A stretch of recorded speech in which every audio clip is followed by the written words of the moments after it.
আজকে জামাত ইসলাম যাকে এখানে প্রার্থী দিয়েছেন ওই প্রার্থীও খুব হয়েছিল স্বাধীনতা তুলির আন্দোলনের মধ্যে ওই শেখ হাসিনা তাকে বাধ্য হয়েছে তাকে ছেড়ে দিতে ভালো এই কৃতজ্ঞতাবোধ থেকে ওনাকে প্রার্থীতা প্রত্যাহার করে শান্তির তুলিকে ওনাকে সমর্থন দেওয়া হচ্ছে। কি বলেন ভাই আমার? জামাত ইসলামের প্রার্থীকে যখন গুম করা হয় জাতিসংঘে আন্দোলন করেছিল শান্তির তুলি যে আমার দেশের মানুষকে শেখ হাসিনা গুম করে নির্মমভাবে হত্যা করা হচ্ছে। জাতিসংঘ তখন জানতে চেয়েছিল কিভাবে গুম করা হয়। উনি বর্ণনা দিয়েছিলেন ওনার যে প্রপিস আমি আজকে পড়ছিলাম ওনার যে বক্তব্য জাতিসংঘে উপস্থাপন করেছিলেন সেই বক্তব্যটা আমি বিকালবেলা আমি দেখছিলাম উনি ইংলিশে একটা বক্তব্য দিচ্ছিলেন রাইট।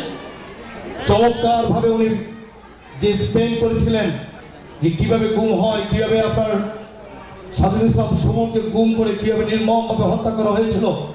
ওনার ইংলিশের বক্তব্যটা আমি শুনে আমি অভিভূত হয়েছিলাম যে কত বড় একজন চমৎকার একজন শিক্ষিত মানুষকে ভারপ্রাপ্ত চেয়ারম্যান আমাদের মাঝে পাঠিয়েছে। ভাই আমার একজন শিক্ষিত মানুষ সে যতই হোক সে কিন্তু সবসময় নমনীয় থাকে। আর একজন শিক্ষিত মানুষ সবসময় সে কি করে দুর্নীতির ঊর্ধ্বে থেকে মানুষকে সেবা করার চেষ্টা করে। কি ঠিক বলছি কিনা ভাই আমার? অতএব একজন সুশিক্ষিত মানুষকে আমাদের মাঝে দিয়েছেন একজন প্রকৌশলী। এই মানুষটাকে যদি আমরা বিজয় করতে পারি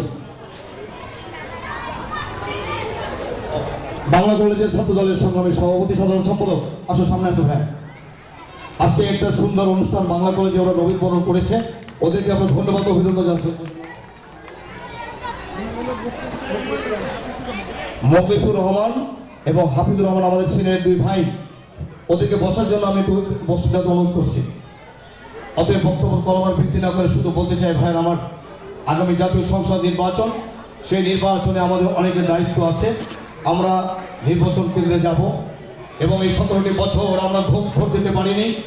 17টি বছর এদেশের মানুষের ভোটাধিকারকে হরণ করা হয়েছিল, এদেশের মানুষকে অবরুদ্ধ করা হয়েছিল, সারা বাংলাদেশকে একটি কারাগারে রূপান্তরিত করা হয়েছিল। সেখান থেকে এই 17 বছর দেশটা তারেক রহমানের নেতৃত্বে আন্দোলন সংগ্রামের মধ্য দিয়ে আজকে আমরা মুক্ত হয়েছি। এখন একটি নির্বাচনের মধ্য দিয়ে একটি সরকার গঠন হবে এবং এই সরকার সংসদে যাবে এবং এই সংসদ মানুষের কথা বলবে। এবং মনে রাখতে হবে যতবারই সরকার বিভিন্ন সরকার ক্ষমতা এসেছে মানুষের ভাগ্যের পরিবর্তন হয়নি। যখনই বিএনপি ক্ষমতা এসেছে তখনই দেশের মানুষের ভাগ্যের পরিবর্তন হয়েছে। অতএব বিএনপিকে ক্ষমতা আনতে হবে।